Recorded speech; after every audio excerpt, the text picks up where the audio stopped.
warm welcome to the CERTAT Talks organized by the National Gallery of Modern Art, Bengaluru, in collaboration with the Srishti Institute of Art, Design and Technology. I would like to begin by requesting Dr. Geeta Narayanan, founder director of Srishti, to welcome Padma Bhushan Professor B.N. Goswami, our speaker for this evening. We would also like to welcome Dr. Satyabhama Badrinath, the director of NGMA Bengaluru, without whose support this collaboration would not have been made possible. Since its inception in 1996, Srishti is known for being an arts and cultural institution that has pioneered interdisciplinary thinking and learning in art, design, and technology. Now, I'm delighted and privileged to introduce our speaker for this edition of CERTAT Talks. Professor B.N. Goswami is Professor Emeritus of Art History at the Punjab University, Chandigarh. His work covers a wide range and is regarded, especially in the area of Indian painting, as having influenced much thinking. He has been the recipient of many honors, including the Jawaharlal Nehru Fellowship, the John D. Rockefeller III Fellowship, the Mellon Senior Fellowship, the Wright Work Award for Outstanding Research in Art History, the Padma Shri in 1998, and the Padma Bhushan in 2008. More recently, he was awarded the Tagore National Fellowship for Cultural Research. Professor Goswami has taught as visiting professor at several universities across the world, among them the universities of Kiel, Pennsylvania, Heidelberg, California, both at Berkeley and Los Angeles, Texas, Zurich, and the Federal University at Zurich. He has also been responsible for major exhibitions of Indian art at Paris, San Francisco, Zurich, San Diego, New York, Frankfurt, New Delhi, and the list goes on. He has published extensively, many of his books having acquired the status of classics in the field of art. The theme for his talk this evening is Making the Invisible Visible, and he plans to lead us not to, but into a select group of works of his choosing to reach out to the thoughts and meanings that lurk within. Ladies and gentlemen, please welcome Professor B.N. Goswami. So may I thank you very much for being here in such number. What am I going to do? There's some arrogance in the title that I have chosen. Making the invisible visible. As if I am a street juggler who might really be playing with things and so on and make things disappear and then reappear or something like that. The whole idea is really to ask ourselves, not you, but myself, to enter, visually enter these objects. I've chosen them with care because each one of them speaks to me in a particular fashion. Each one of them I have had a dialogue with over the years. Each one of them has whispered into my ears over a number of years. So I have a relationship with these objects. And I'm sure that as we go along, you might develop some kind of a relationship with them too. But let me start with a story which might illustrate what my attempt is going to be. It's a Jain story from the 12th century. It takes a bit of telling, but it's a very interesting story. A Shishya goes to a guru. And they keep on talking about this, that, and so on. And one day the guru says to the Shishya, I'm going to tell you a story. He says, I'll tell you the story of a man who left his home and went into the forest, the dense forest, and he thought he'll sort of explore the forest. And as he was moving through the forest, the density of the forest kept increasing. Darkness started to fall, and the man wanted to get back. But it was not easy, because he was losing his way, and he was nervous. As he was in this nervous kind of a state, the story goes on. Suddenly he saw a great big elephant come charging at him. And he said, I must escape.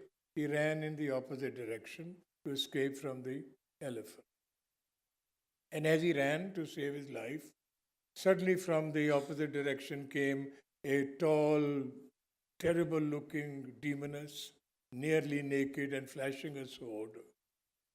And he thought this was not a very happy proposition either, so he started running in a different direction and panting and trying to save his life.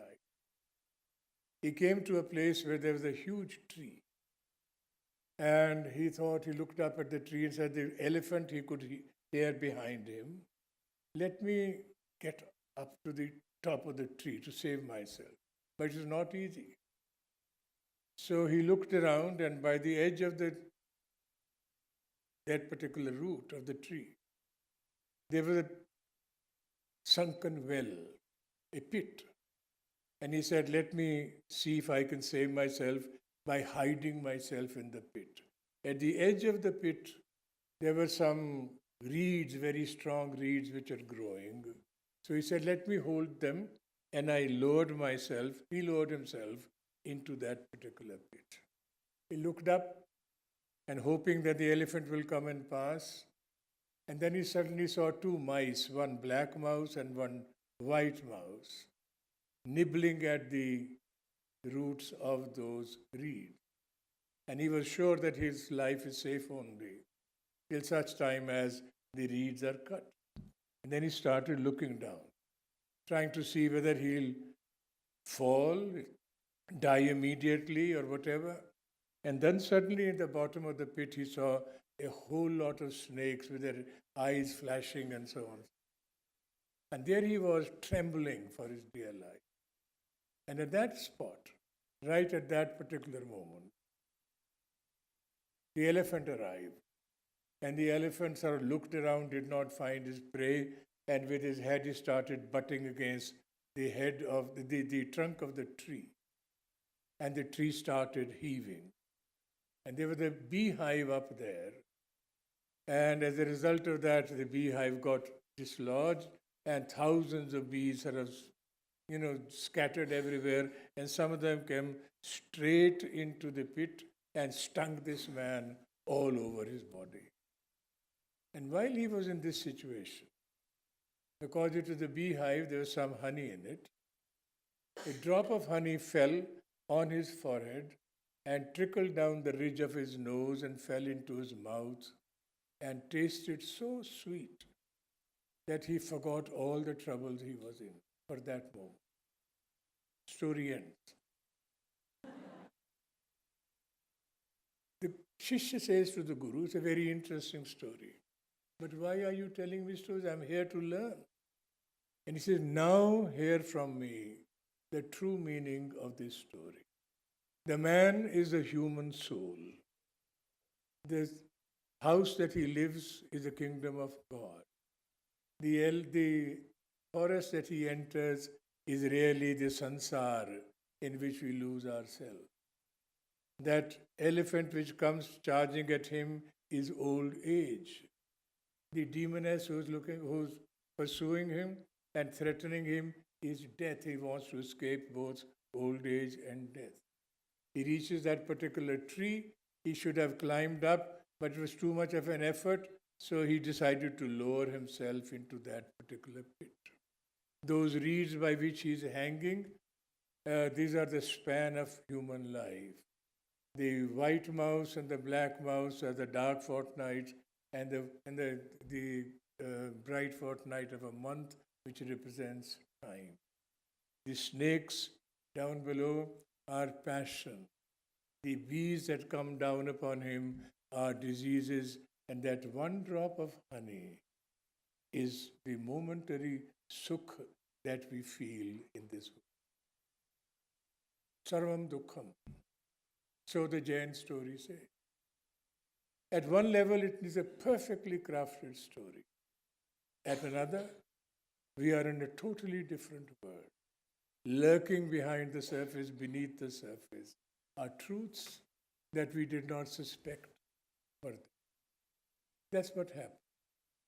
When I look at art, when I look at these objects that I'm going to share with you, then I have to, in a certain sense, talk to them, try and see whether I can get any help from any memory of mine, other things that I have seen, any text that I have read, any friend who has explained anything to me. So the making of the invisible visible can happen in a variety of ways through all kinds of helps. So you and I, in a sense of, in a manner of speaking, have to be prepared to receive, to try and understand what it is all about. A couplet by the great Urdu poet Mir Taqi Mir, who says, ले सांस भी आहिस्ता के नाजुक है बहुत काम आफाक की इस कार गए शीशा गरी का. Meaning what? Meaning, breathe gently here and soft. For it is a fragile world that you are going to enter. Sensitive, fragile, more or less ephemeral. The powers on high have brought this thing into being. It is a house of glass. So tread gently. So the world of art, I'm sure that most of you know it much better than I, is a world that we have to enter gently, negotiate it slowly, with patience, with a degree of care. Slowly, however, patience pays. Slowly, however, some things are revealed to us. Slowly, however, memories come crowding into our head and we are able to make some kinds of connections and so on. That is, if there is anugraha, if there is the divine intervention, so to speak. And we are given this aid to try and make sense. The people who made these images, which I'm going to share with you, died hundreds of years.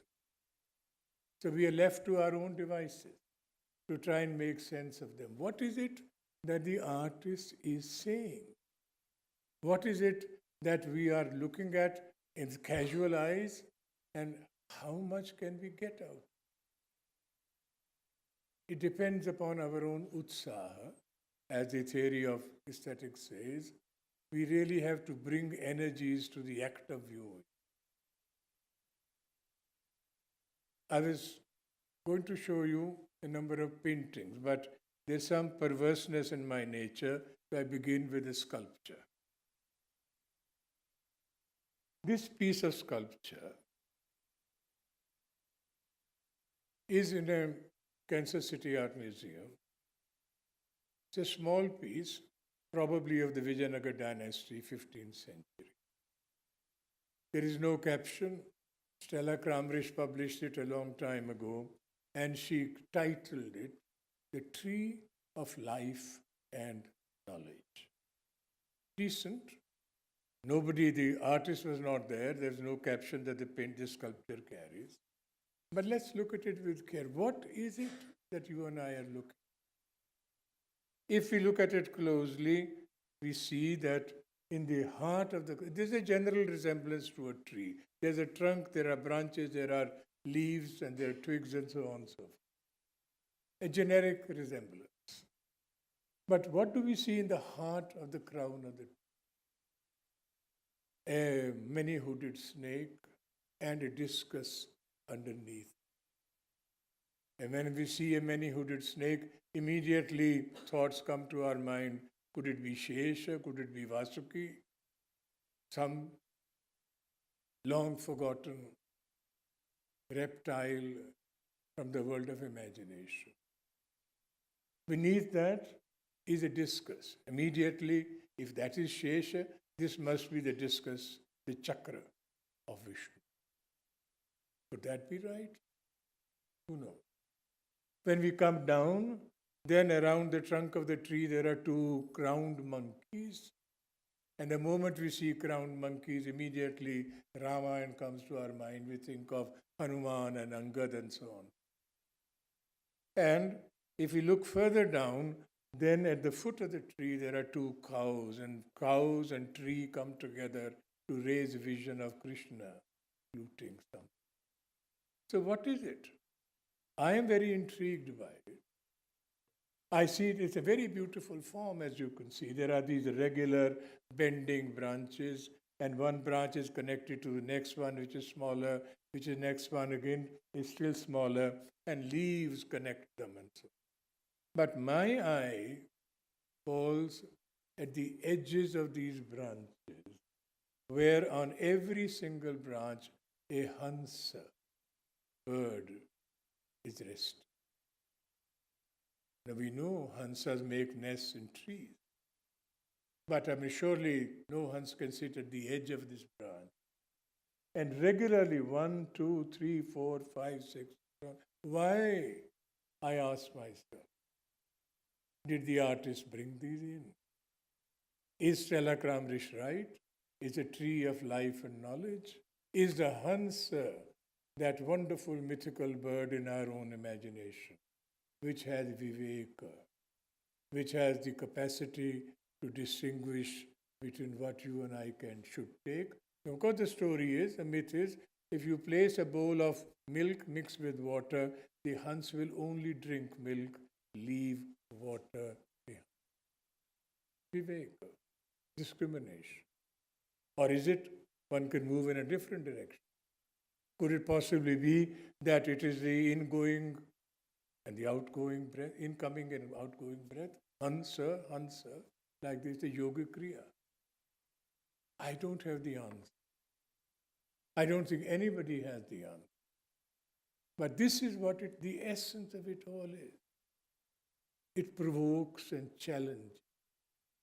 It leads us to asking questions. The form is beautiful in itself. If I did not know that Stella had called it the tree of life and knowledge, I would still be in love with this particular object. But the more I inquire, the more I pay attention to detail, the more intensely and visually I enter the object, the more I get out of it. That is the essence of seeing. This object, again, small brass object, Jain, this is a copy, of course, but originally maybe 14th century or something. What do we see? There is a figure, but there is not a figure. It's there and it is not there. The figure has been cut out. It's a negative that you and I are looking. So is it only decorative? Quite obviously not. The tremendous thinking seems to have gone into the making of this. The Jains call it Akash Murti, figure in space, cut out. The Jain belief is that you can mortify the flesh so much. You can stand and do tapas for years together and so on, till the physicality of your body melts. And it becomes so subtle, so sukshma, that wind can pass. That is a notion. Well, I can have it on my mantelpiece as a decorative sculpture, but till I know the meaning of it all, till I know the significance of this extraordinary, I am getting only a fraction of what resides in it, what is embedded in it. So, the utsaha that we speak of, that our texts are constantly telling us that utsaha is the essence of the situation. The energy you bring to the act of viewing is critical, is absolutely critical. We can see all kinds of objects as we go on. This is a drawing from the Jagdish Mittal collection. Young lady standing, Nayaka, but she doesn't have 2 arms. She has a set of 6 or 8 arms. She's not a goddess. She's not Ashtabhuji Devi. What is the artist doing? I think he's thinking.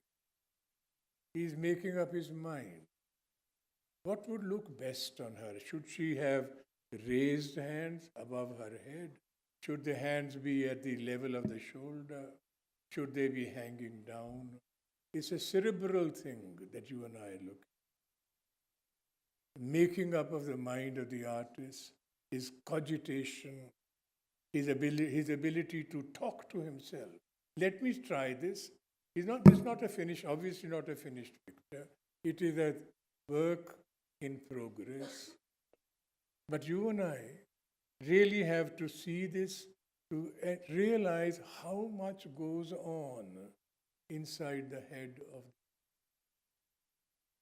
Now you can, it's an interesting thing, it's a diverting thing, it can be amusing, this particular image.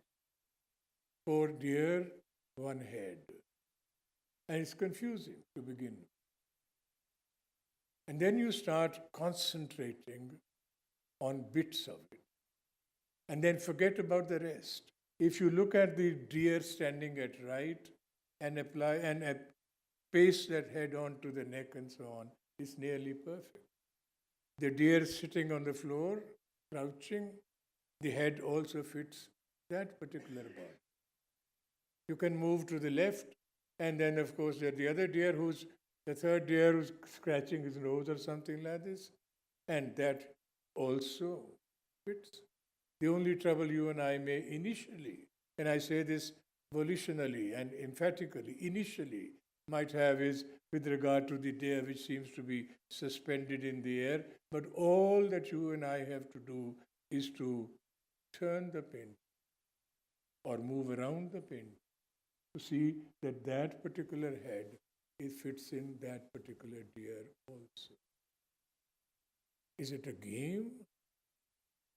Is it just a playful thing in a moment of, either absent-mindedness or of total leisure and so on, the artist produce? I don't think so. I think he's asking us to strategize. And I see this as a kind of a didactic exercise as far as I am concerned. And it's a very attractive picture to begin with, puzzling, and children would love it, but I gain from it.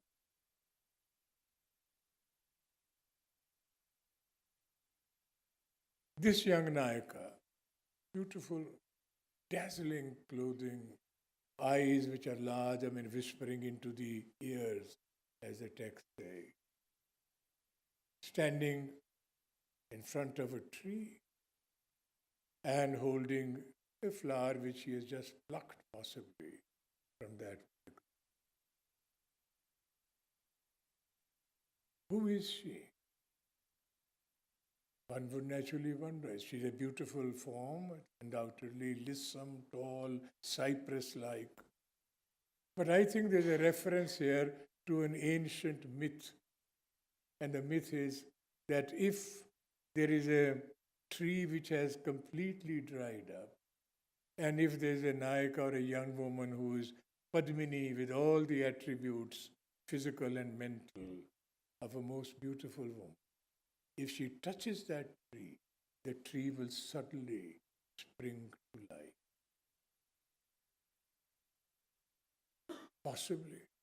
I have no means of proving it, but if I'm wrong, then somebody has to prove it to me that I am wrong.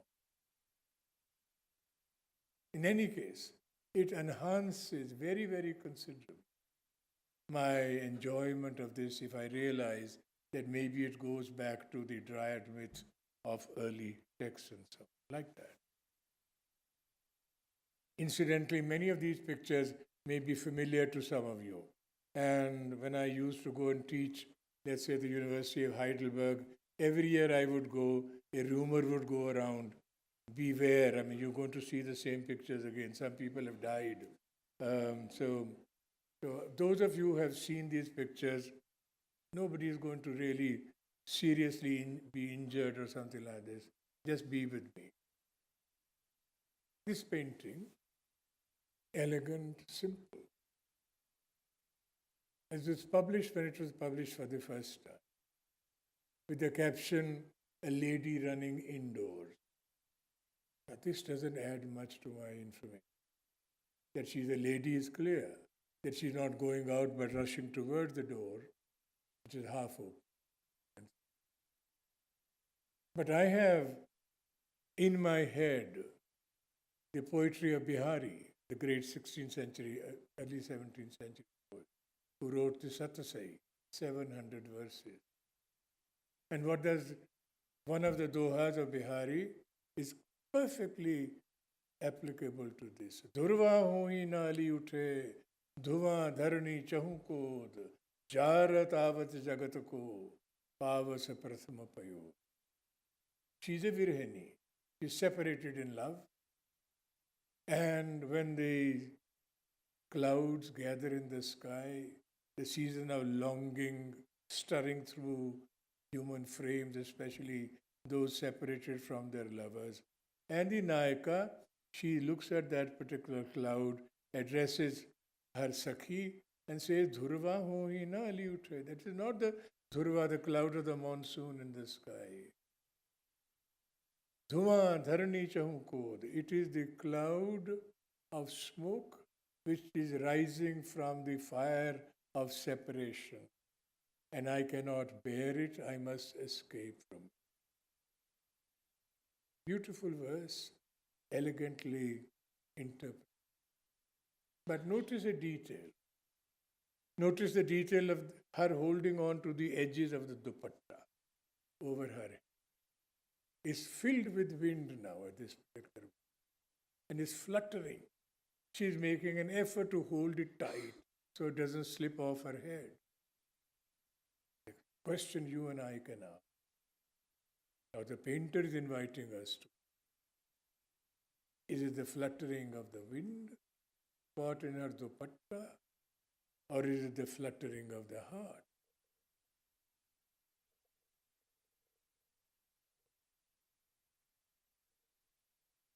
This painting was published again, and the writer correctly identified Krishna, and who else could it be than Radha? And he says, Radha extinguishing a lamp. As a prelude to a preparation for lovemaking. There is no lamp there. Again the Doha of Bihari. Ahe dahedi jini dhare, jini tu lehi utar, aise hi nike chue, aise hi rehna. Krishna says, Radha comes running from outside. She is reaching out for a pot of curds, which is hanging from that contraption in the ceiling.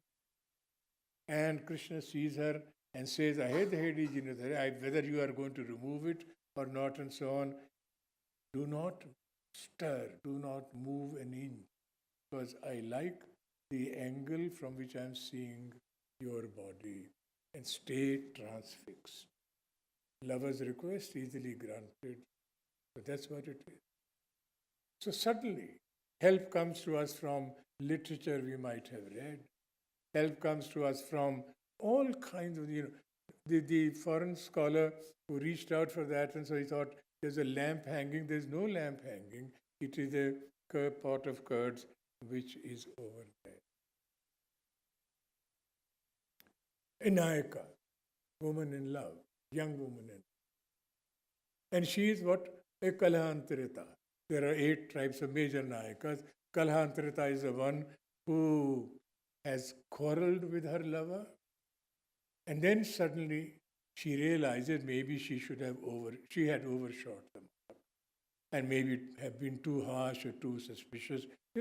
The famous singing, Kahan Gujari Raat Kanhaiya. So he comes in the morning, she has been waiting for in the night, and when he appears, she sees signs of some other woman sort of lips on her forehead or something like this. And she says, she does not spare any words at all. Accuses her, and he says, I'm innocent. And then he gets angry, starts moving away. And now look at this tiny little detail. She, after having chided, reprimanded, spared no word, is now suddenly realizing maybe I should not have done that. And her head is bent, and she stretches a very, very tentative looking finger, making up her mind, should she call him back or should she? And he, as you can see, he is going away but not quite going away. I'm pretty sure that he thinks she will call him back. So at that particular point, the painter with great imagination leaves the background almost completely bare, except for the one pillar of discord, which he prominently places in the heart of the picture. This is the way it goes on. But sometimes the artist is inviting us to think differently, not only to make connection between painting and poetry, but think differently. Again, a Doha of Bihari. You can see, and anybody in this audience would be able to sort of identify who is the figure playing upon the flute. Krishna, blue-bodied, and the Pitambara. But Doha says, Adhar dharat hari ke parat ot deet pat jot harit bans ki bansuri indra dhanush si ho. Meaning what? The moment he puts the flute to his lips, then all colors start gathering around. The black of his eyes, the red of his lips, the yellow of his garment, and this tiny little piece of green bamboo is creating as if there were a rainbow color. Beautiful verse and elegantly painted, most elegantly painted. But you and I have to look at it from a little closer.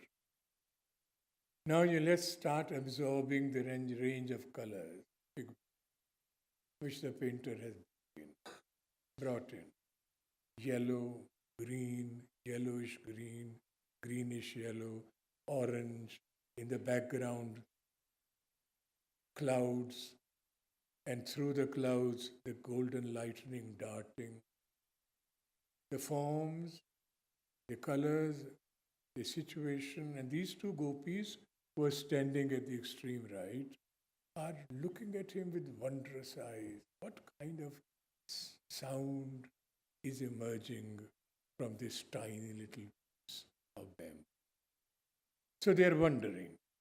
And you can see them from a little closer.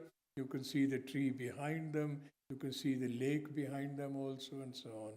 And then, but however, on the other part, the left half of the same painting, there is another group of women, all in love with Krishna, 5 of them here.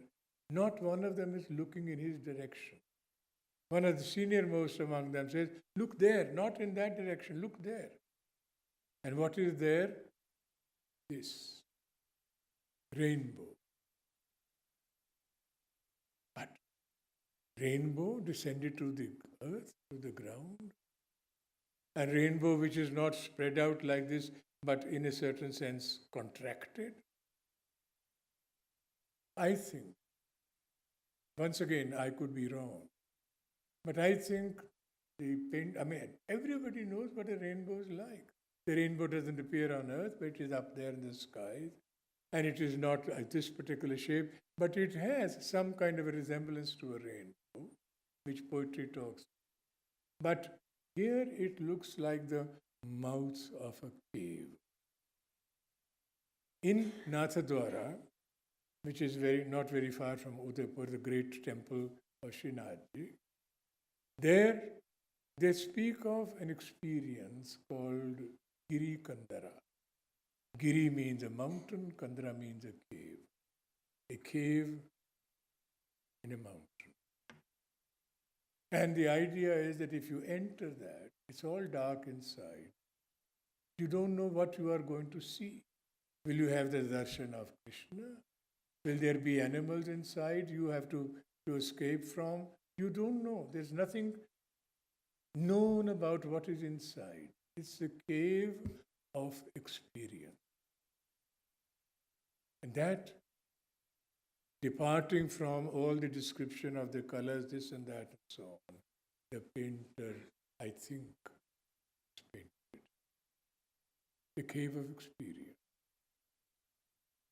So we moved from one level, that of pure visual delight of colors and composition, to to a very, very materially different level, that of experiencing or being led to the threshold of experience.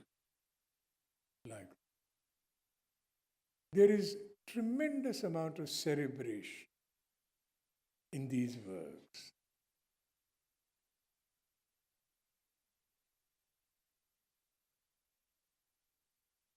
Krishna has gone to Mathura, subdued Kansa, historic vision that he had in life, yada yada hi dharmasya glanir bhavati bharata.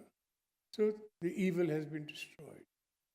But then he moves on and he goes away and populates Dwaraka. But he also remembers that his friends, her beloveds, the gopis of Vrindavana, that they are waiting for him. So he sends a friend, Uddhav. Uddhav goes, he says, tell them that I am not going to come. So Uddhav has a very difficult task, telling these young women that he is not going to return. And he comes and talks to them about this and that and so on. You should meditate, you should do this. And the girls say to him, Uddhav, kya baat kar rahe ho, pagal ho? Uddhav, man nahi 10-20. We don't have 10 hearts or 20 hearts. We have one heart. And that heart is concentrated upon him. He says to them again and again, no, this is not right, he's a different entity, this and that, and so on.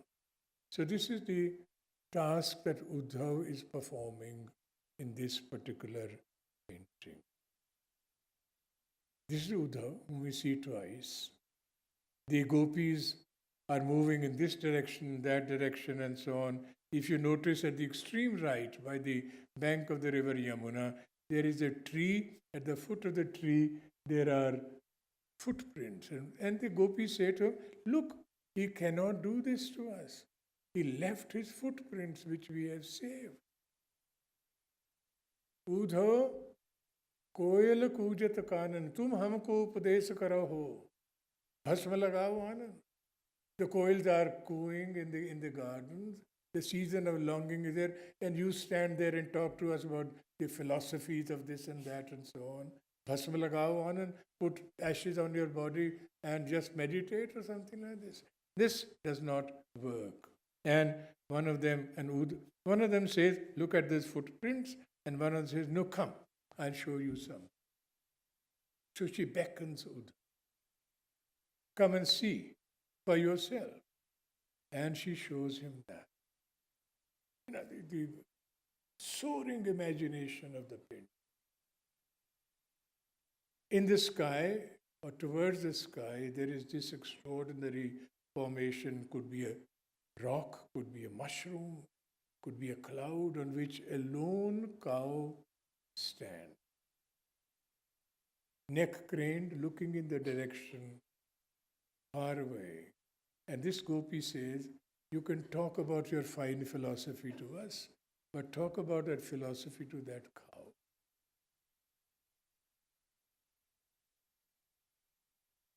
Deeply moving.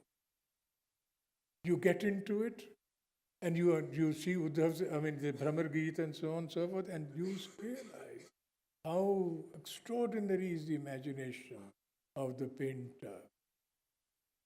Who has brought in this cow? It's not there in this text. It's all a part of his own creative imagination. But that little cow, you can say it's badly drawn. Who cares?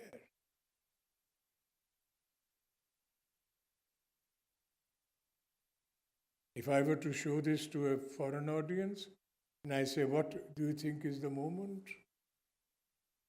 Lovers on a bed. But the question is this moment before lovemaking or after love? And the answer is obvious. You and I with sharp eyes can see that the garland around the neck of Krishna is broken.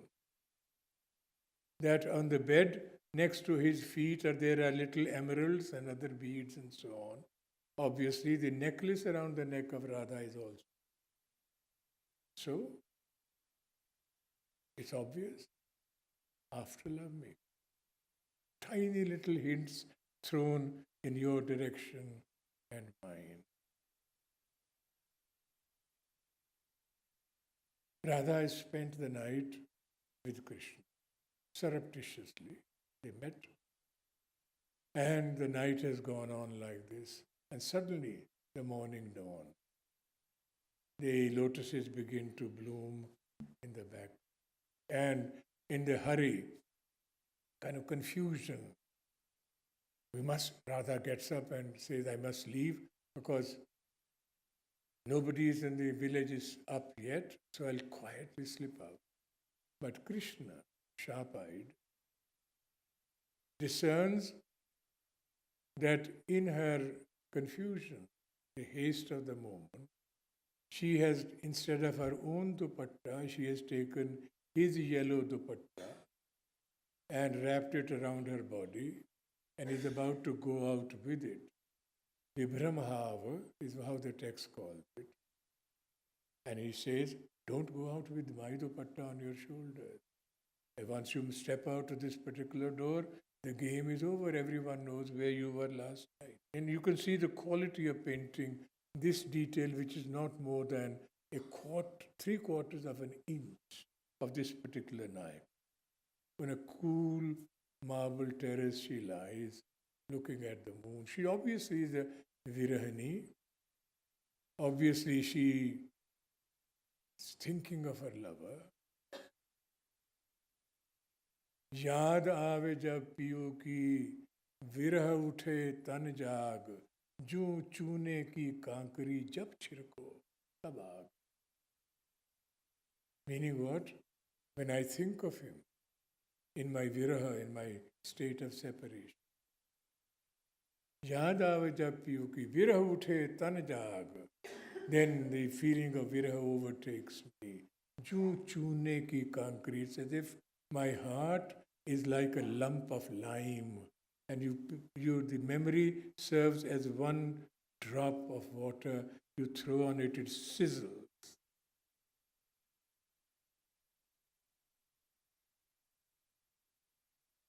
These painters whose work we are looking were not painters alone. I mean, like great painters, good painters, they were thinkers. This is one of the most widely published, and when we were having tea, somebody reminded me of this particular painting, which I must have shown 200 times or seen 400 times. But just look at the intelligence with which the painter does. Geet Govind of Jayadev, 12th century verse interpreted by a painter in the 18th century. It's not a narrative, the only beginning there is a narrative, and the narrative is that Nanda, Krishna's foster father, has gone out into the fields with the cows, like the cowherd that he is, along with a number of his friends, and there they are, and suddenly a storm begins to brew in the sky, and there's going to be thunder and lightning and so on. So he calls Radha and says, this boy is going to get afraid. Radha is a little older than Krishna. Take him home. And so they went their way backwards to the village. And the poet says, on the way homeward, their love began to unfold. It's a developing situation. For the first time, so to speak, they are together, alone. And now look at the way the painter handles. Extraordinary coloring, the brooding mystery of the Indian forest, the quiet flow of the Yamuna in the background. The night is falling. There are some little stars which have begun to appear. While everything is in dark, only the two figures are perfectly lit. perfect, like this. Where is the light coming from? Obviously, inward. But her legs are crossed, and you can almost sense that she might break into dance any moment. Their eyes are locked. Time has come to a stop. The rest of the world ceases to exist. That magical moment. He has put his arm around her shoulder, is about to fondle her breast, and she is trying to remove that particular hand with no conviction in it. While this is happening, look at the way the painter handles these silent sentinels in the background. Look at the trees. I read them. If you look at the extreme left, there is a tree with a split trunk, distant. Move forward, there is another tree where the distance has been reduced. And when you come close to Radha and Krishna, it's a different exposure. Two trees, one slightly darker in skin, bark, the other lighter. He is Ghanashyam, she is Damini, and they are embracing. Much like the lovers. Could thought have gone into this? I don't think it's an accident that the trees are rendered in this particular fashion. So what am I saying? Basically, what I'm stating is only this much. It pays, it is profitable, it is meaningful to enter works of art. Make that grand visual entry which these works demand. I take you to the Mughal world and we see different things. But again, the thinking process, the cerebration is on. One of the greatest periods of Mughal painting was that of Jahangir. And the Emperor Jahangir, in a grandiose kind of a manner, seated on this hourglass-like throne, with European putti up in the sky, running away, sand is running out, putti are down at the bottom, and so on. And while the emperor sits on that throne, behind him the sun and the moon have come together. And in front of him there are four figures. Who are the four figures? The King of England, James I, who never set foot on the soil of India. But the painter has seen a painting, brings him in. Above him, the Sultan of Turkey, had never entered India. But an image which had come into the possession of the painter, he brings in. At the bottom, there is the painter Bichitra, holding a painting to identify himself as a painter. But what is the emperor doing? He is ignoring them, neglecting them, and handing a book, a beautifully bound book, to this Sufi saint as a mark of imperial favor. And the poet has put in a quatrain, 2 lines at top and 2 at the bottom.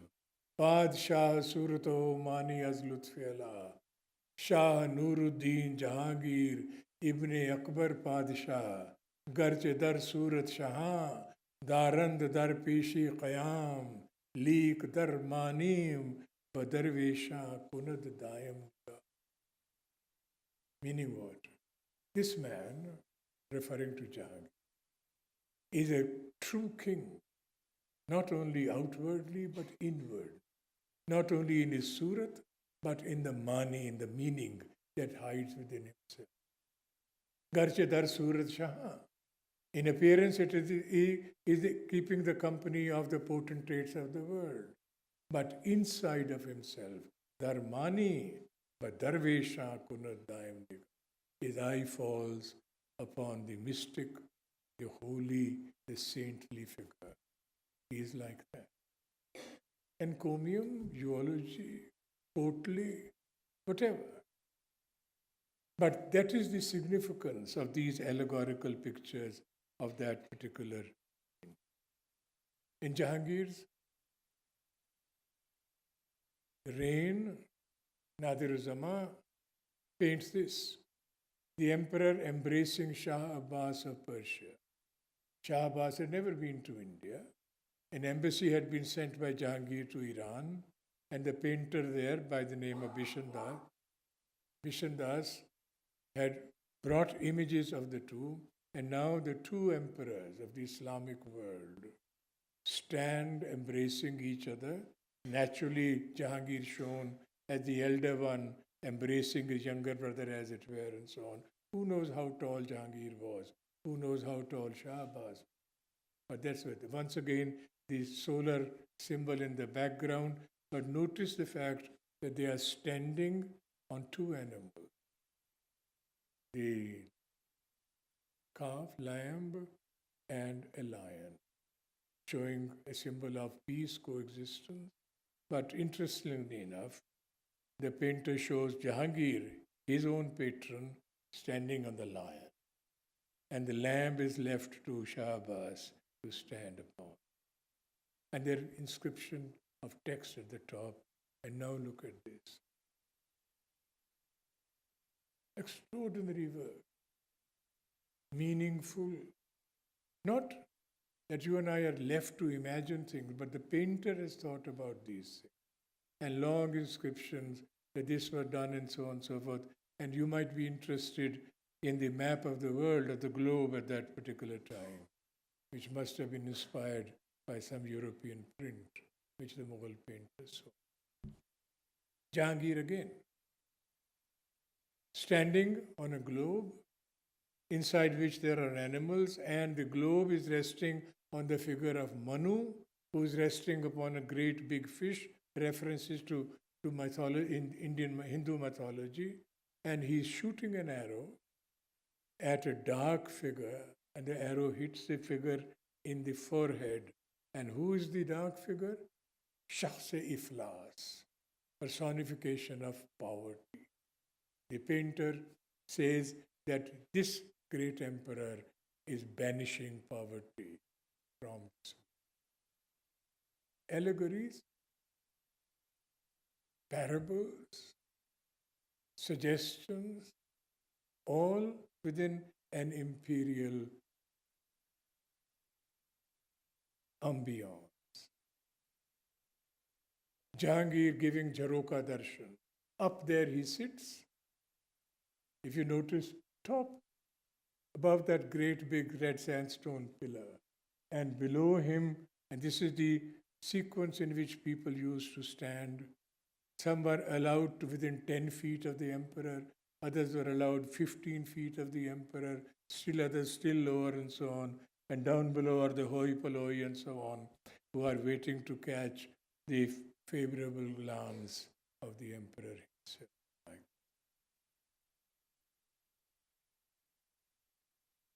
So unless you and I make the effort to understand the situation in which these paintings were made, the intention behind it is not a sequence of a particular day or a particular time.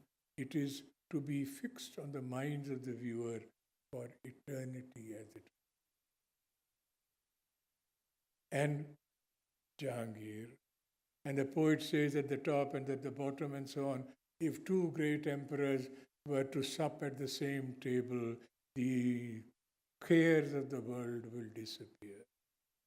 And there are these all victuals, placed on the ground and so on, and the two sit facing each other. The Emperor Jahangir to the left, Shah Abbas right.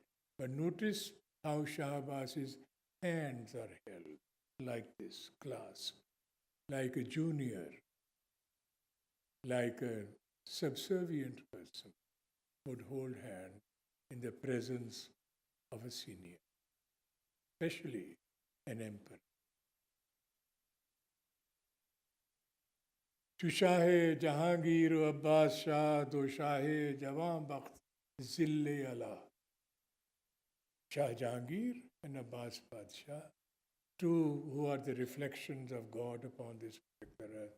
Bashadi Garifta Bakaf Jame Jam Badaulat Nashinad Pahalu. If happily they sit on the same table or eat, then Badaulat Nashinad, then prosperity will be evident.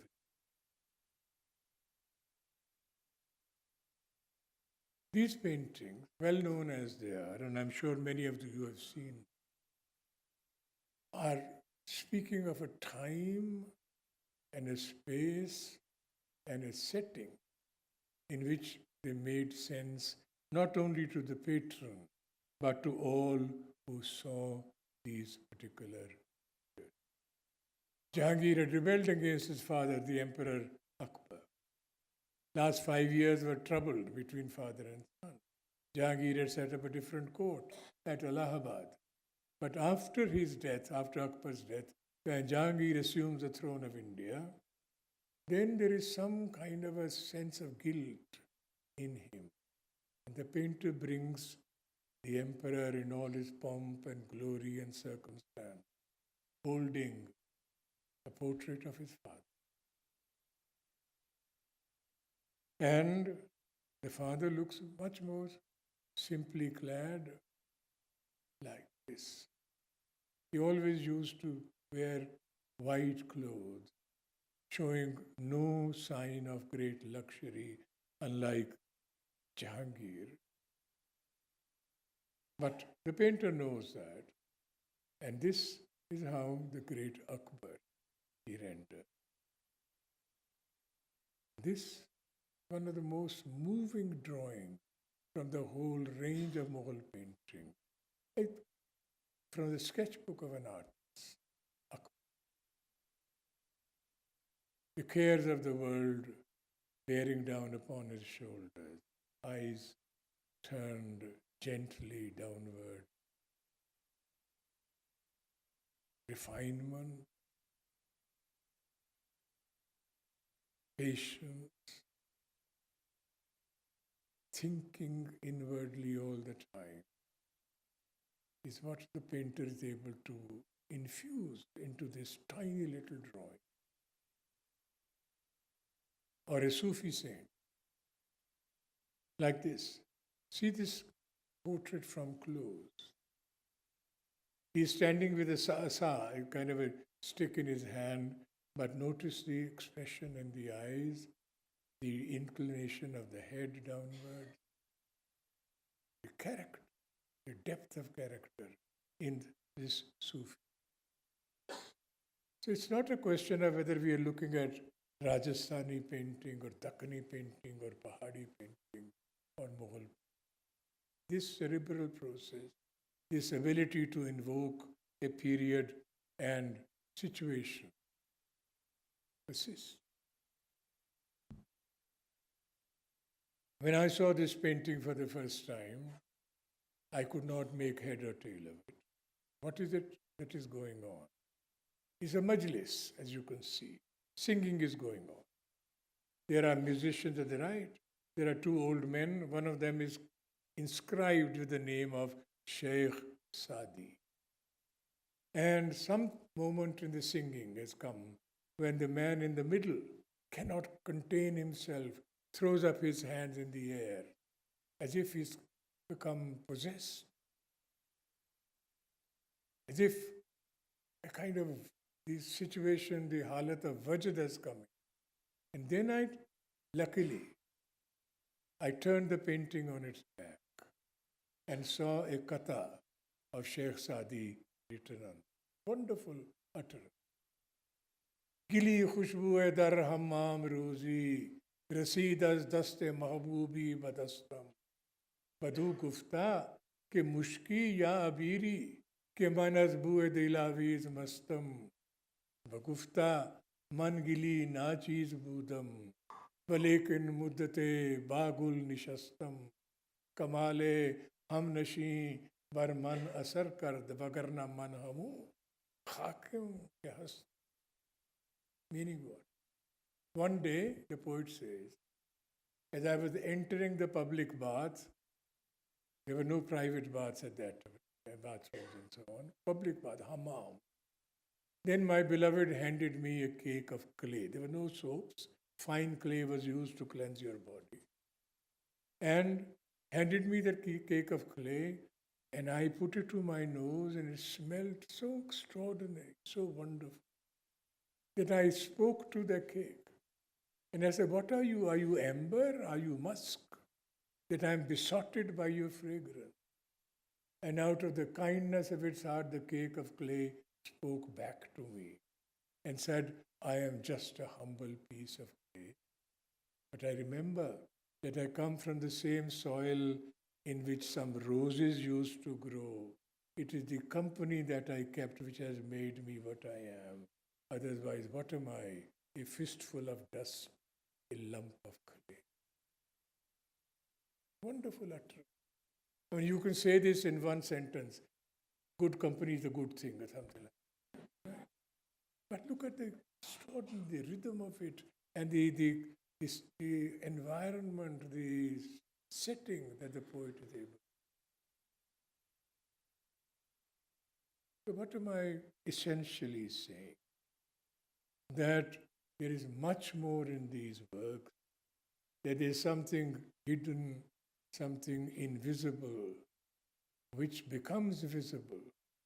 Not that I can make it visible for you, but you can make it visible for yourself if you were to make the effort.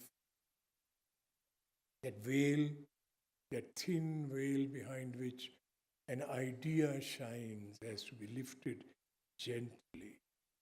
Sheikh Sadi is preaching in a mosque, and he utters an ayat from the Quran. And as soon as he utters that ayat, the ayat says, he says to the audience, the Quran Sharif says, God says to man, I am closer to you than the vein on your neck. Do not forget that. And this man, one of them, loses his awareness and dances with exultation. What an utterance in the Holy.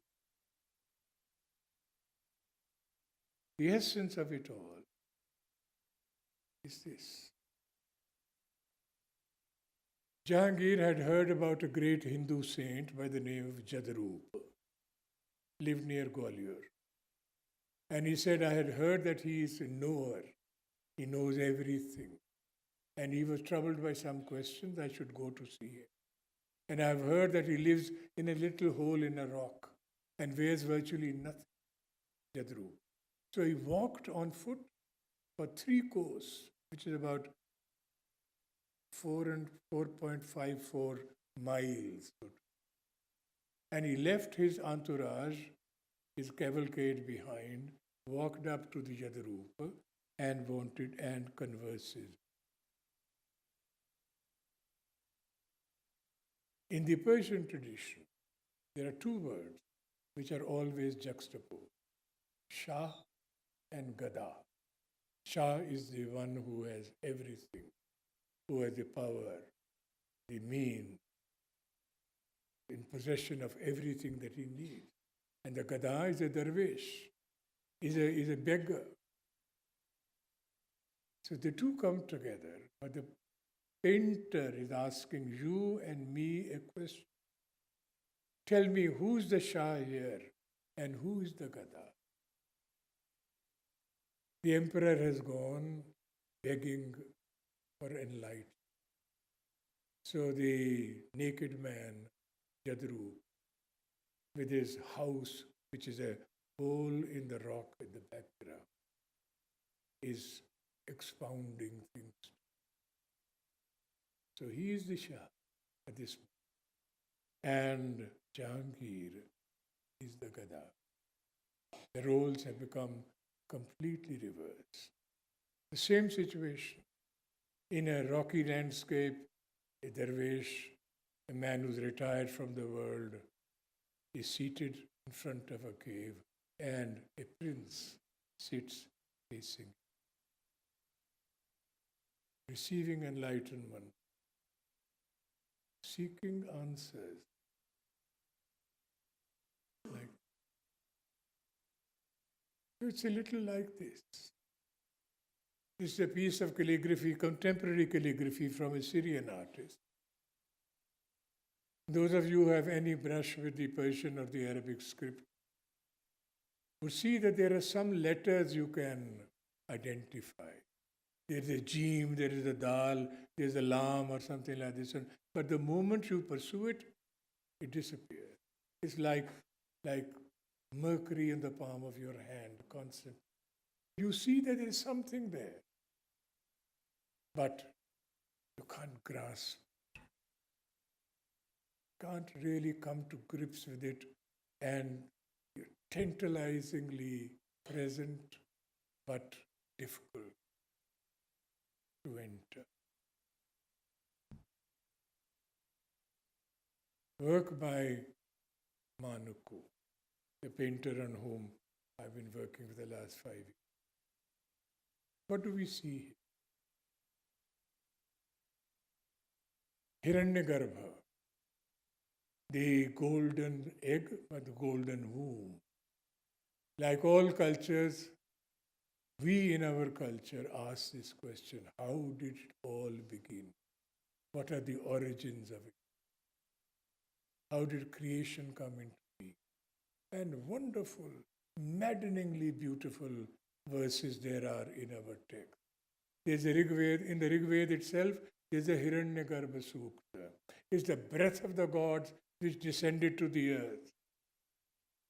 It was larger than the largest, greater than the greatest, subtler than the subtlest, and so on. And it came there and lay on the waters of eternity for untold time. Why is it golden?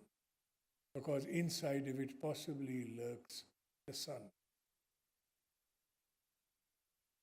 Manuku, the painter, brings this painting into our ken. There's water, there's no edge, there's not a slip of earth, top, bottom, right, left. It's all water. One day a crack appeared and creation slipped out. But that's not the point that he's making. What does the Hiranyagarbha look like? And why is he or it on these waters?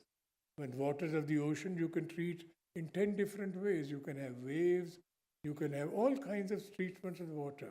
But he brings in this water in the pattern of walls like this, concentric circles, rough circles and so on. Why? What is the idea? Is it decorative? I don't think so. Somewhere at the back of his mind, I think, the image of telling the age of a tree. If you cut the trunk, you see the rings of time.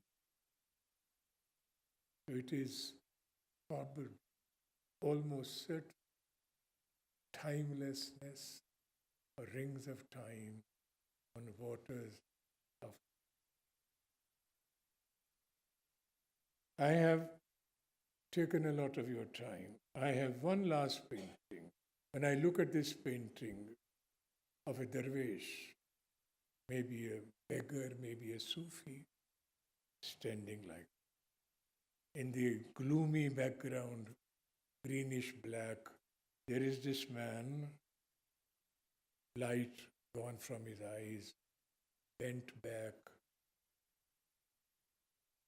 wobbly legs, can't stand by himself, has to support himself with this asa. But each time I see this painting, a great poem by Ali Sardar Jafri comes to mind. The poem is called Mera Safar, My Journey. फिर एक दिन ऐसा आएगा, फिर एक दिन ऐसा आएगा, आँखों के दिए बुझ जाएंगे, हाथों के कमल कुमलाएंगे, पर बरगे ज़ुबान से नुत्क़ो सदा की हर तितली उड़ जाएगी.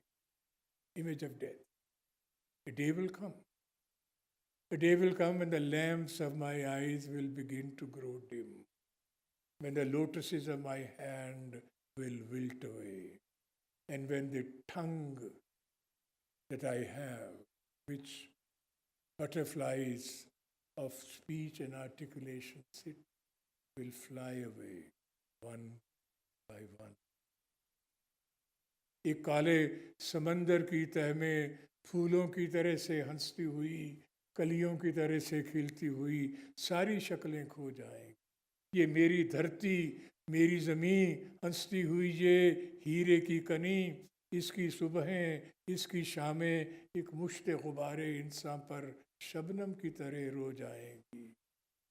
दिल की धड़कन, खून की गर्दिश, सब रागनियाँ सो जाएं। All the musical modes that I am able to hear while I am alive. And what are the musical modes? The beating of my heart, the coursing of blood in my vein. They will all fall silent. फिर कोई नहीं ये पूछेगा सरदार कहाँ है महफिल. Nobody is going to turn around and ask, where did this man go, Sardar? And then the second part of the poem, where he talks about coming back. लेकिन मैं यहाँ फिर आऊँगा, rebirth. लेकिन मैं यहाँ फिर आऊँगा, बच्चों के दहन से बोलूँगा, चिड़ियों की जुबान में गाऊँगा, पर जब बीज उगेंगे धरती से और कोंपलें अपनी उंगली से मट्टी की तहों को छेड़ेंगी, मैं पत्ती पत्ती, कली कली, फिर अपनी आँखें खोलूँ.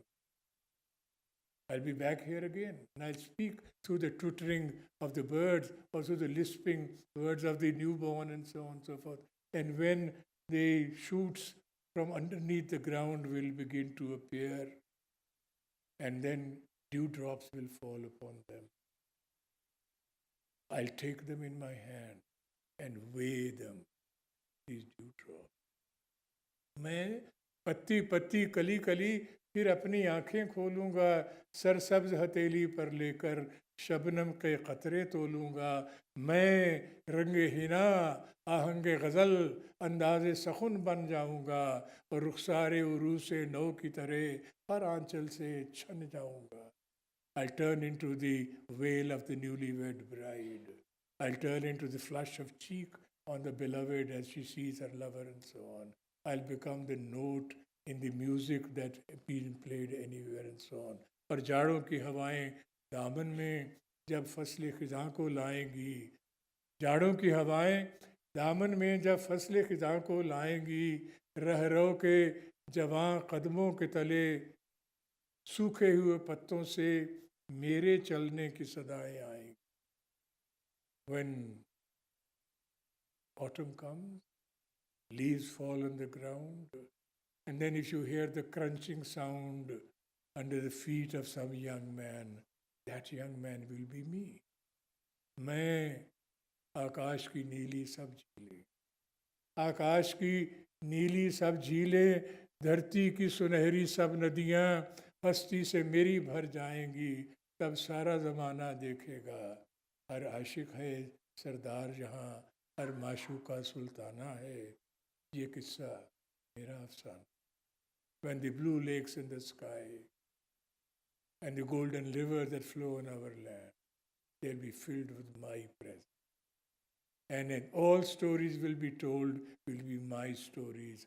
All lovers will bear my name, Sardar. All beloveds will bear the name of my wife, Sultan. And then he ends up, very beautiful. What am I? मैं एक गुरेजा लम्हा हूँ, अयाम के अफसूं Khan. I am but a fugitive moment in this wonder house. मैं एक गुरेजा लम्हा हूँ अयाम के अफसूं खाने में. मैं एक लरसता कतरा हूँ, मसरूफ़ सफ़र जो रहता है माजी की सुराही के दिल से मुस्तक़बिल के पैमाने. I am like a drop which is trembling at the lip of the carafe of the past, about to be poured into the goblet of the future. I tremble there.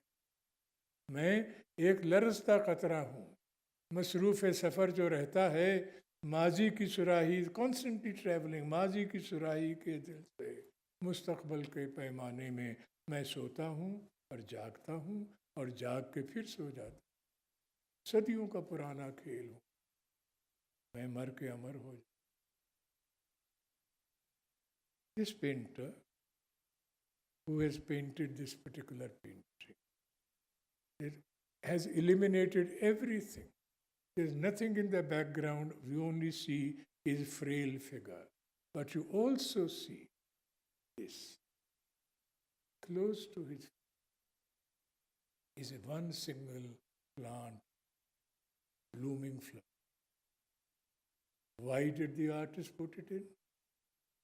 Is it a promise of return? Is it a symbol of coming back, like Sardar Jafri said? 450 years separate this poem which I've just recited for you, and this painting was made in Jahangir.